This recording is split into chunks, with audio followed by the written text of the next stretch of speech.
Iya, pakai ini loh. PDAM Tirtamusi Palembang kembali akan menghentikan sementara distribusi air bersih. Penyetopan akan dilakukan pada Kamis mendatang karena pekerjaan instalasi pengolahan air Karanganyar. Direktur Operasional PDAM Tirtamusi Cikmit menjelaskan, ada 3 pipa koneksi yang dilakukan peningkatan.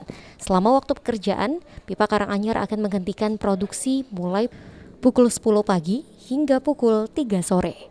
Pekerjaan ini akan berdampak pada pelangganan di wilayah unit Karanganyar, wilayah unit kilometer 4, dan unit alang-alang lebar.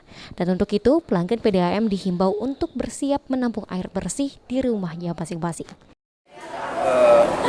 Kena dampak adalah pipa bukan unit Karanganyar, unit kilometer 4 dan unit alang lebar, yang mana kalau dari pelanggannya kurang lebih sekitar 80.000. Pelanggan PDAM Tirtamusi Palembang yang ingin menyampaikan masalah dengan pengaliran air bersih dan distribusi pasokan bisa menghubungi kontak keluhan konsumen melalui call center.